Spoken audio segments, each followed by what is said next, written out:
Hello everyone. Once again welcome back to my channel Rise and Shine with PNB. आप सभी का बहुत बहुत स्वागत है हमारी channel Rise and Shine with PNB पे।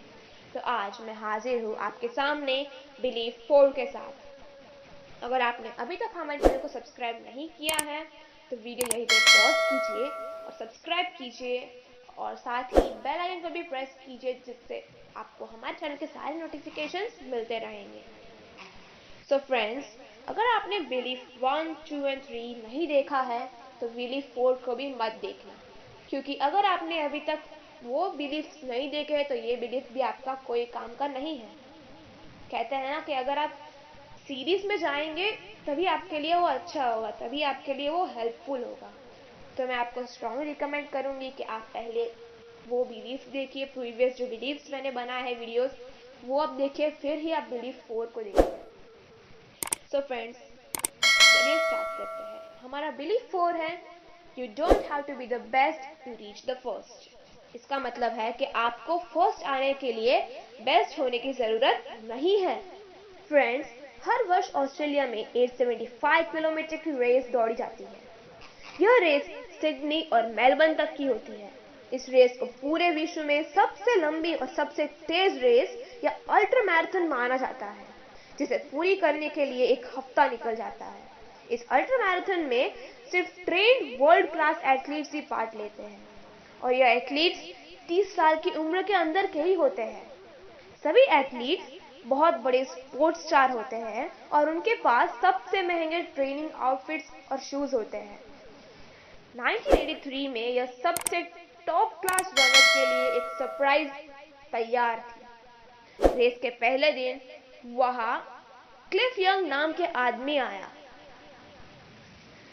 वहां के लोगों को लगा कि यह तो शायद रेस देखने आया होगा, क्योंकि वो 61 इयर्स का था। उसने रेगुलर कपड़े पहने थे और सिंपल बूट्स में था। जब वो अपना रेस बैच टेबल पर कलेक्ट करने के लिए गया तो वहां पर उपस्थित सारे लोगों को तो यह कंफर्म हो गया कि यह आदमी इस रेस का हिस्सा है।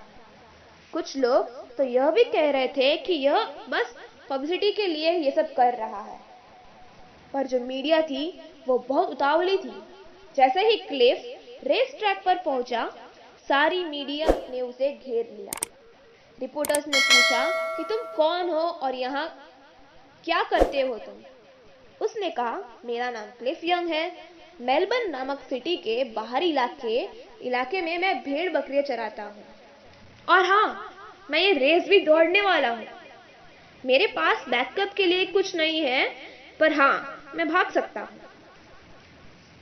फिर उसने कहा, देखो, मैं एक फार्म में बड़ा हुआ हूँ, जब हम एक घोड़ा या फोर व्हील भी अफोर्ड नहीं कर सकते थे। जब भी आंधी आती थी तो मुझे भेड़ बकरियों को इकट्ठा करना पड़ता था। मेरे पास 2000 एकड़ की जमीन थी, जिसमें मेरे पास 2000 शीप्स थी। कभी कभी तो मुझे 2-3 दिन लगातार दौड़ना पड़ता था उन्हें पकड़ने के लिए।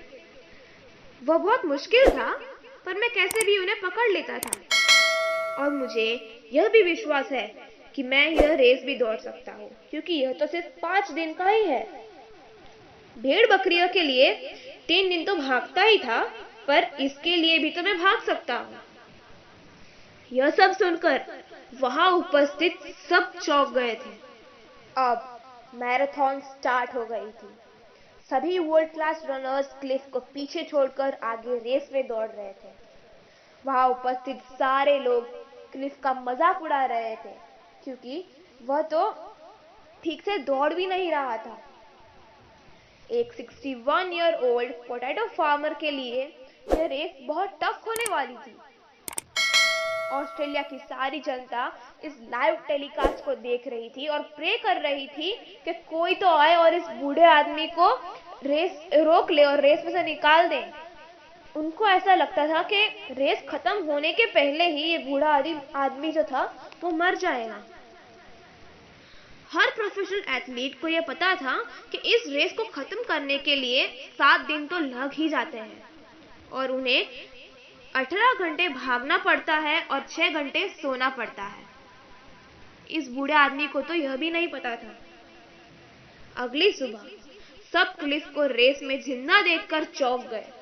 क्लिफ पूरी रात दौड़ा और मिटागोंग नाम के सिटी तक पहुंचा। फिर भी वो उन सब एथलीट्स के पीछे था।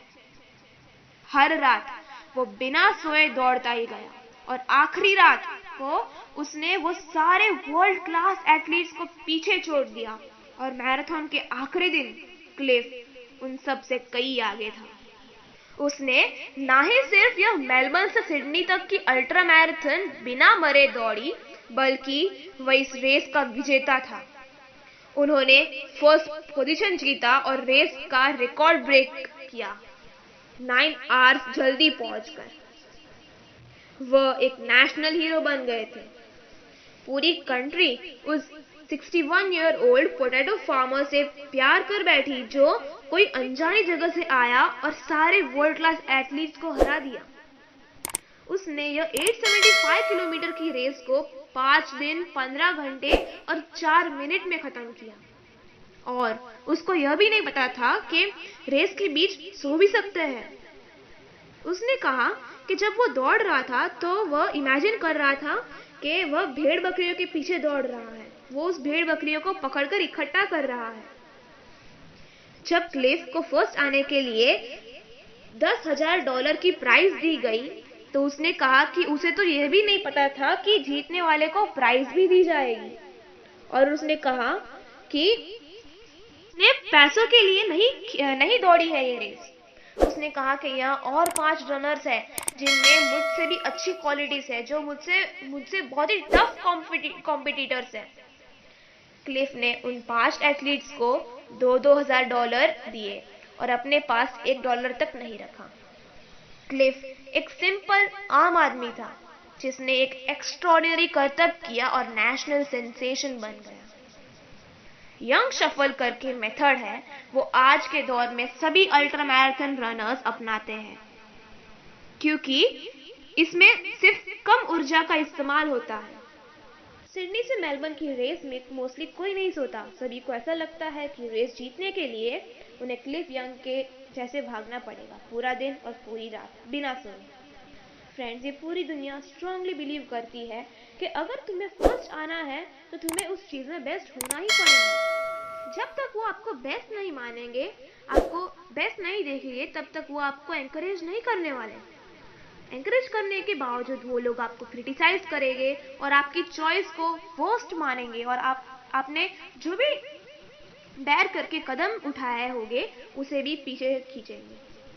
फ्रेंड्स, पूरे वर्ल्ड में सिर्फ 80% पॉपुलेशन ही रोज का गुजारा करने में लगी रहती है, पर जो बाकी 20% लोग हैं सिर्फ वही अनोखे कदम उठाते हैं और